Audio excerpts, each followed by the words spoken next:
Il rêvait d'infini, de silence et d'étoiles. Mais c'est dans le fracas de la guerre que s'éteindra l'un des plus grands écrivains français du XXe siècle. Le 31 juillet 1944, Antoine de Saint-Exupéry décolle de Corse pour une mission de reconnaissance. Il ne reviendra jamais. Disparu à bord de son avion, l'auteur du Petit Prince emporte avec lui un mystère et une légende. Mais que faisait vraiment Saint-Exupéry durant la Seconde Guerre mondiale? Était-il soldat ou poète? Espion ou rêveur? Lorsque la Seconde Guerre mondiale éclate en septembre 1939, Antoine de Saint-Exupéry a déjà conquis la célébrité. Vol de nuit, Terre des hommes, Courrier Sud, ses récits mêlent aventure aérienne et méditation philosophique. Mais l'auteur, qui a alors près de 40 ans, refuse d'être un simple spectateur. Il veut agir. Il rejoint l'armée de l'air française comme capitaine de réserve, au sein du groupe de reconnaissance février 2033. Mais à son arrivée, les jeunes pilotes se moquent un peu de lui.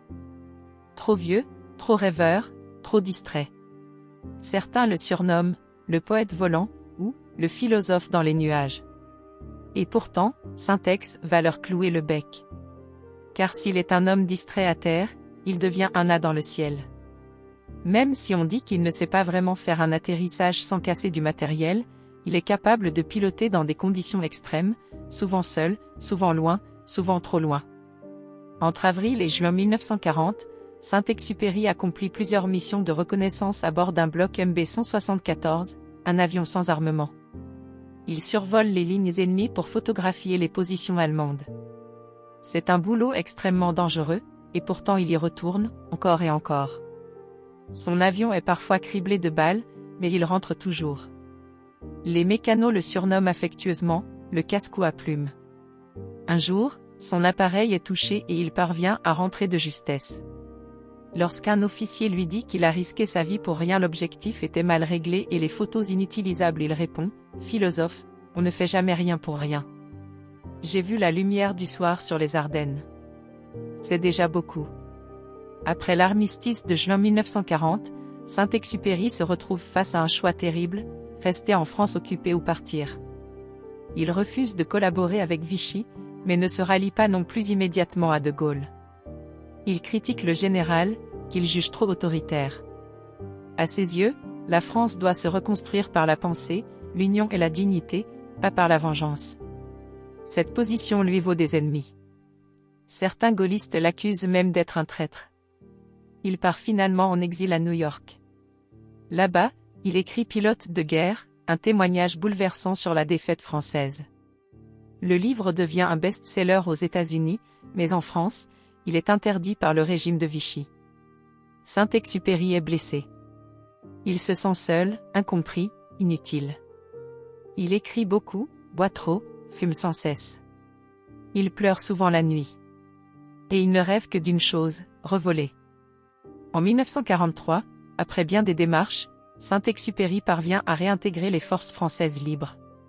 Il est affecté au groupe 233, le même qu'au début de la guerre, basé en Sardaigne puis en Corse. Mais il a 43 ans, un âge avancé pour un pilote de guerre. Son corps est usé, ses réflexes moins rapides, sa vue affaiblie. Les médecins veulent l'écarter. Il insiste, force la main de ses supérieurs. Il veut mourir les armes à la main. Ses camarades le trouvent déprimé, mélancolique. Il parle souvent de la mort, de la disparition, de son frère François, mort jeune. Il dit « Je ne reviendrai pas de ce vol ». Le 31 juillet 1944, à l'aube, Saint-Exupéry décolle de Borgo, en Corse, à bord d'un Lightning P-38.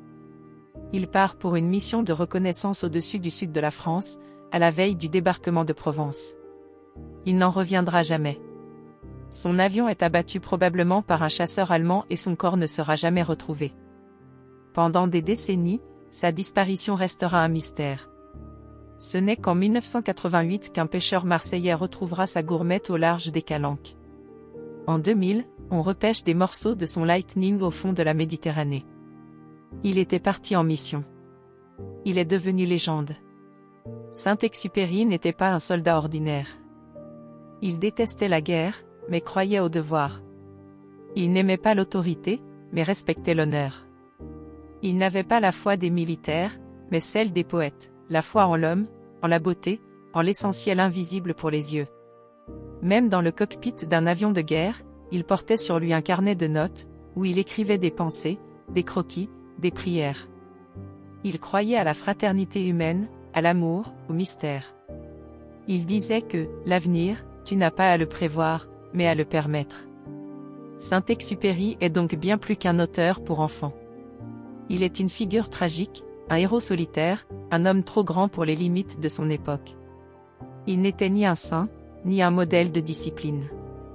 Mais il a donné sa vie pour une certaine idée de la France, une certaine idée de l'homme.